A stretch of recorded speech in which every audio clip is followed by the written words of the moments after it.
గోదావరి నదికి వరదలు వస్తుండడంతో యానాంలో పులసల సందడి కొనసాగుతోంది. ప్రస్తుతం వేలంలో పులస చేపలు భారీ ధరలు పలుకుతున్నాయి. అయితే కిలో పులస చేప వేలంలో 22,000 ధర పలుకుతుంది. అయితే ఈ సీజన్లో ఇదే అత్యధిక ధర కావడం విశేషం. ఈ చేపను ఒక మత్స్యకార మహిళ కొనుగోలు చేశారు. ఆ పులసను ఆమె మరింత లాభాలకి అమ్ముకోనున్నారు. అయితే ఈ సీజన్లో పులస చేపల కోసం చాలా మంది ఆసక్తి కనబరుస్తూ ఉండడం ఈ కారణంగానే భారీ ధర పలుకుతున్నాయని చెబుతూ ఉన్నారు. అయితే ఈ సీజన్లో తొలి పులస చేప యానా ఫిష్ మార్కెట్లో 4,000 ధర పలికింది. పులస ప్రియులు వేలంలో పోటీ పడడంతో మరో చేప 15,000 పలికింది. గత వారంలో దొరికిన 2 పులస చేపలు 13,000 అలాగే 18,000గా అమ్ముడయ్యాయి. తాజాగా ఏకంగా 22,000 ధర పలికింది. యానాంలో పులసల సందడి మరికొన్ని రోజుల పాటు కొనసాగనుంది. ఈ నేపథ్యంలో రికార్డ్ ధర పలుకుతుందేమో చూడాలి మరి.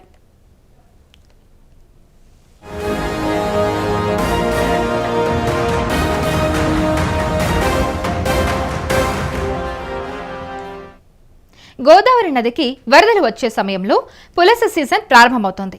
ఈ ఏడాది గోదావరికి వరద నీరు తాకిడి పెరగడంతో పులస చేపల సీజన్ మొదలైంది. నదికి ఎర్రనీరు ఉధృతంగా రావడంతో పులసలు ఎదురీదుతూ వస్తున్నాయి. అయితే ఈ క్రమంలోనే యానంలో మత్స్యకారుల పంట పండుతోంది. నది ప్రవాహానికి అతివేగంగా ఎదురీయడం పులస చేపల ప్రత్యేకత. అయితే అంతేకాదు, ఎంతో రుచికరంగా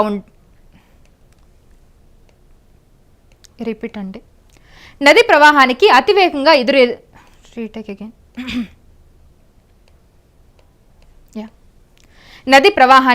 అతివేగంగా ఎదురెదడం పులస చేపల ప్రత్యేకత. అంతేకాదు, ఎంతో రుచికరంగా కూడా ఉంటుంది. అందుకే పులస కోసం వేలంలో ఎంత ధర పెట్టడానికైనా జనాలు వెనకాడరు.